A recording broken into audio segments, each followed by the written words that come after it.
This channel does not promote any violent, harmful, or illegal activities. All content provided by this channel is meant for an educational purpose only. উমানের গাড়ির forensic পরীক্ষা চলছে এই মুহূর্তে দেখাবো সেই ছবি PCR কে বলবো ছবিটা বিগ ওয়ালে দেখাবো এই মুহূর্তে যে ছবি আপনাদের দেখাবো উমানের যে দ্বিতীয় গাড়িটির হদিশ তদন্তকারীরা পেয়েছেন সেই ইকো স্পোর্টস গাড়ির এই মুহূর্তে ফরেনসিক পরীক্ষা চলছে ফরিদাবাদ পুলিশ খন্ডাবলি গ্রামে এই গাড়িটিকে উদ্ধার করেছে সেই গাড়ির এই মুহূর্তে পুঙ্খানুপুঙ্খ তল্লাশি চলছে কি রয়েছে এই গাড়ির ভিতরে কি মিলতে পারে এই গাড়ির ভিতর থেকে সেটাই এই মুহূর্তের সবথেকে বড় প্রশ্ন সাদা ঘাতক i20 পর এবার খোঁজ মিলেছে উমারের দ্বিতীয় গাড়ির সেই গাড়ির এই মুহূর্তে ফরেনসিকের পরীক্ষা চলছে পিসিআর কে বলবো পাশাপাশি দুটো গাড়ির ছবিটা যদি একবার দেওয়া যায় এই মুহূর্তে পাশাপাশি দুটো গাড়ি দেখাই আপনাদের এই দেখুন এটা হচ্ছে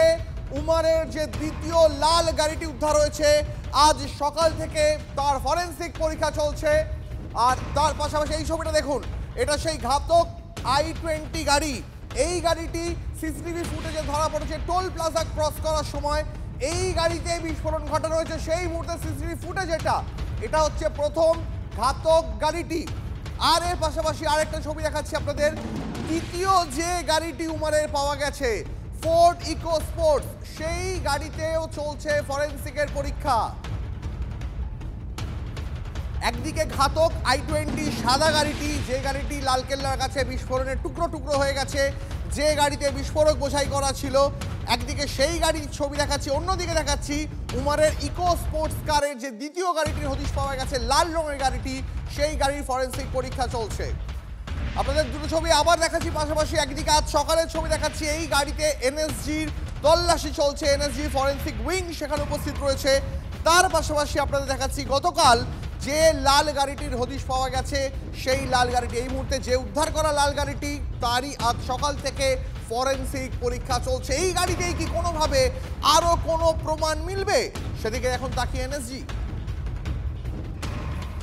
আলফাল্লা ইউনিভার্সিটি থেকে মাত্র কয়েক কিলোমিটার দূরে এই খন্ডাবলি গ্রাম ফরিদাবাদের খন্ডাবলি গ্রামেই পাওয়া গেল উমরের লাল রঙের গাড়িটি ইকোস্পোর্ট গাড়িটি যেটা আমি ক্যাম্পাসের অনুদীপকে বলবো দেখানোর জন্য গাড়িটি এখনও তল্লাশি পর্ব চলছে এনএসজি ফরেনসিক বিশেষজ্ঞ এমনকি ফরিদাবাদ পুলিশের ক্রাইম ব্রাঞ্চের অফিসাররা উপস্থিত রয়েছেন ইতিমধ্যেই গতকাল রাত থেকে অর্থাৎ বুধবার রাত থেকেই বারবার তল্লাশি চলেছে গাড়ির প্রতিটা অংশ ধরে ধরে তল্লাশি চলছে উমর যেহেতু এই গাড়িটি মালিকানা দিন হিসেবে কিনেছিল এবং গাড়িটাকে যেটা জানা যাচ্ছে তদন্তকারীদের দল সূত্রে যে গাড়িটি উমর কেনার আগে কিন্তু 3 থেকে 4 বার হাত বদল হয়েছে এবং সেই কারণে কোথাও তদন্তকারীরা মনে করছেন যে গোটা পরিকল্পনা দীর্ঘদিন আগে থেকে করা হয় যেভাবে গাড়ি একের পর এক সেকেন্ড হ্যান্ড থার্ড হ্যান্ড গাড়ি কিনেছে উমর তাতে মনে করা হচ্ছে এক বড়সড় পরিকল্পনা ছকেই সে ছিল এবং এই গাড়িতে বিস্ফোরক বোঝাই করে দিল্লি বিভিন্ন প্রান্তে বা মুম্বাই অথবা উত্তর পশ্চিম ভারতের বিভিন্ন প্রান্তে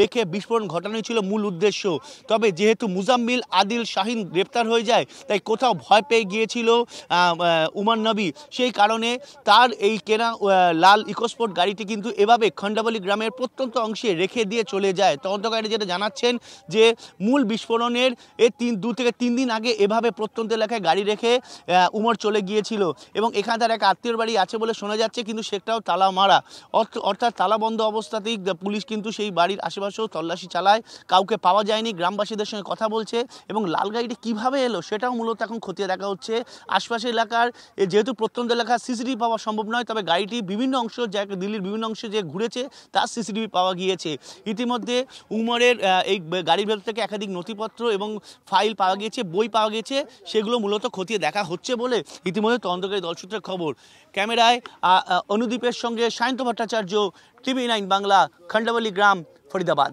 দেখাবো আপনাদের TV9 বাংলার হাতে দিল্লি বিস্ফোরণে ব্যবহৃত গাড়ির রিসিট রয়্যাল কার জোনের কাছ থেকে OLX এর মাধ্যমে সাদা ঘাতক i20 কেনে পুলওয়ামার আমির রশিদ গত 29 অক্টোবর 2 লাখ টাকায় কেনা হয় গাড়িটি যদিও তার আগেও বেশ কয়েকবার হাত বদল হয় গাড়িটি দিল্লি বিস্ফোরণে ব্যবহৃত গাড়িটি 11 বছরে সব মিলিয়ে 5 বার হাত বদল হয়েছিল মনে করা হচ্ছে তদন্তকারীদের চোখে ধুলো দিতে বা আসল গাড়ির মালিককে কে আসলে ব্যবহার করতো গাড়িটি সেটা জানতে যত দেরি করা যায় সেই কারণেই সম্ভবত গাড়িটি একাধিকবার হাত বদল হয়েছে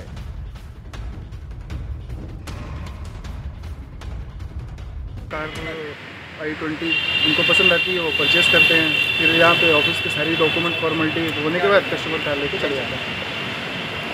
जब तक ये डॉक्यूमेंट उनको RTO की हम NOC देते पुलवामा की, जम्मू की, 10 दिन हुई थे कि ये वारदात उन्होंने कर दी। हाँ, वो पोल्यूशन यहाँ से, और हमें इसका बिल्कुल अंदाज़ा नहीं था। उन्होंने कोई ऐसी बातें, यहाँ भी कोई 2 लोग आए थे तो कोई ऐसी बात नहीं पता चली कि हम उनको कार ना दे पाएँ। कस्टमर थे, हमें लगा कि उनको पैसे दे रहे हैं और गाड़ी लेने आए हैं, जेन्युइन से लग रहे थे।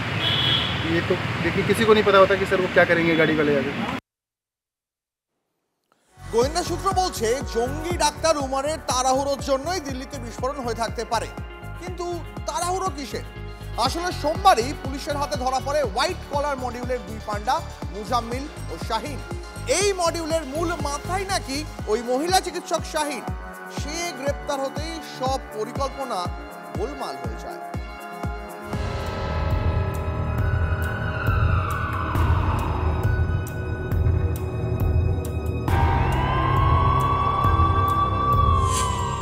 বছরের বিবাহিত জীবন ছেড়ে জঙ্গি খাতায় নাম লিখিয়েছিল মহিলা চিকিৎসক শাহিন শাহিদ। সেই জঙ্গি ডক্টর মডিউলের মাথা। জঙ্গি কার্যকলাপের ঘাঁটি হিসেবে বেছে নেওয়া হয় ফরিদাবাদের আল ফালাহ বিশ্ববিদ্যালয়কে। সঙ্গী হিসেবে শাহিনের সঙ্গে যোগ দেয় মোজাম্মিল, আদিল, উমাররা। সূত্রের খবর, পরিচয় গোপন করে আদিলকে আল ফালাহ বিশ্ববিদ্যালয়ে আনে মোজাম্মিল। অনুমতি করিয়ে দেয় শাহিন। বিশ্ববিদ্যালয়ে সে ছিল প্রভাবশালী। রেজিস্টারে পাওয়া যায় মোজাম্মিলের সঙ্গে একজন আসত, কিন্তু নাম পাওয়া যায়নি আদিলের। পরে এই দলে যোগ দেয় উমার। তার মূল কাজ ছিল দিল্লির রেকি করা। রেকির রিপোর্ট জমা হয় শাহিদের কাছে। বিশ্ববিদ্যালয় হস্টেলে বৈঠক করত জঙ্গি ডাক্তাররা। মোজাম্মিল ফরিদাবাদে ঘর ভাড়া নিলেও সেখানে শুধু মালপত্র রাখা হতো বলে খবর। শাহিন শাহিদ কারোর সঙ্গে বেশি কথা বলতেন না, চুপচাপ থাকতো।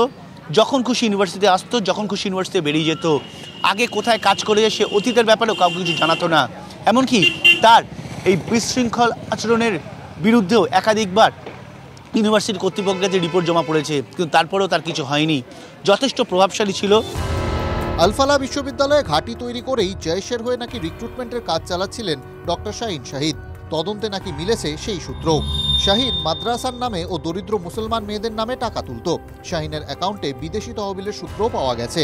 তদন্তকারী সংস্থাগুলির সন্দেহ, এই মডিউলটি শাহিনের মাধ্যমেই জয়েশের থেকে তহবিল পেয়েছিল। জয়েশের নির্দেশে পশ্চিম উত্তরপ্রদেশের রিক্রুটমেন্টের কাজও নাকি শুরু করে শাহিন। শাহিন মাসুদ আজহারের বোন সাইদার সঙ্গে সরাসরি যোগাযোগ রেখেছিল। এর পাশাপাশি আরও একটি লাল গাড়ির হদিশ পাওয়া গেছে। জঙ্গি ডাক্তার উমারের নামে কেনা হয়েছিল গাড়িটি। সায়ন্ত ভট্টাচার্যের রিপোর্ট, TV9 বাংলা।